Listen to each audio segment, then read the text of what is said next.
L'ONU en action, un programme de la télévision des Nations Unies.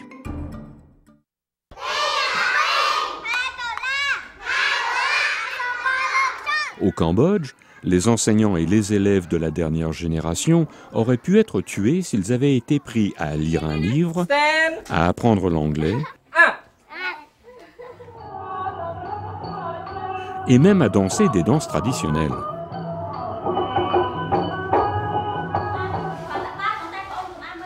Les élèves d'aujourd'hui ont le droit de lire, mais le passé violent de leur nation résonne encore, créant des obstacles pour tous les Cambodgiens qui aiment la culture et révèrent l'éducation.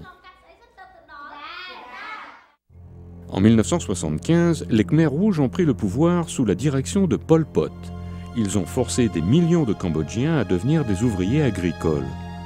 Ils considéraient les gens des villes, les professionnels, les gens du spectacle et les enseignants comme des ennemis. Ils ont transformé des écoles en prisons et en centres de torture. Un certain nombre de personnes éduquées ont survécu le régime des Khmers rouges en prétendant être des agriculteurs, comme Boonrun Nat, le ministre adjoint en charge de l'éducation au Cambodge. Durant l'époque des Khmers rouges, personne ne pouvait dire qu'il était enseignant. Je ne leur ai jamais dit que j'étais un professeur, je disais que j'étais un ouvrier. Parce que 75 à 80% de nos professeurs ont été tués durant le régime des Khmers rouges. En janvier 1979, le gouvernement des Khmers rouges s'est écroulé. Le Cambodge a dû repartir à zéro et reconstruire tout un système scolaire. Pas d'école, pas de professeurs, pas d'élèves. Nous avons reconstruit le pays en repartant de zéro. Au début, nous étions que 10 au ministère. Fermez vos yeux et imaginez que nous avons commencé qu'avec juste 10 personnes au ministère. Mais comment peut-on recommencer? Ils ont lancé un appel désespéré aux enseignants bénévoles, à n'importe quel volontaire. Pas besoin de licence, pas besoin de baccalauréat, pas besoin de certificat d'études. Si vous voulez enseigner, appelez s'il vous plaît. Les volontaires ont eu une formation de tout juste 2 semaines, en se concentrant sur les niveaux de l'école primaire. Les élèves se rassemblaient dans des immeubles abandonnés et même sous des arbres. Les conflits et la pauvreté avaient miné leurs efforts, et certains élèves n'avaient même pas d'école. À la suite de l'accord de paix de 1991, et grâce à l'aide internationale, le Cambodge a pu développer son système scolaire jusqu'au niveau universitaire.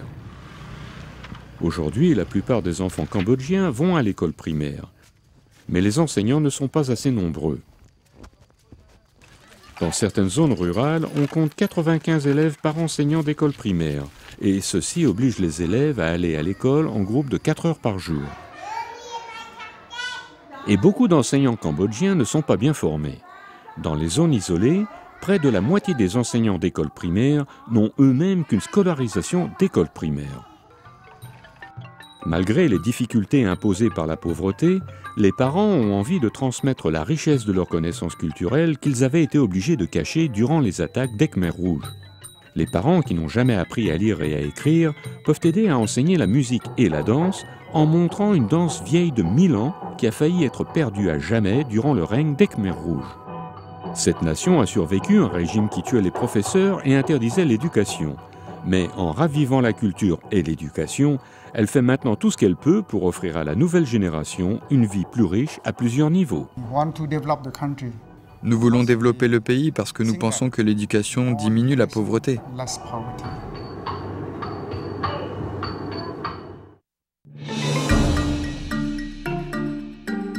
Ce reportage a été préparé par James Blue pour les Nations Unies.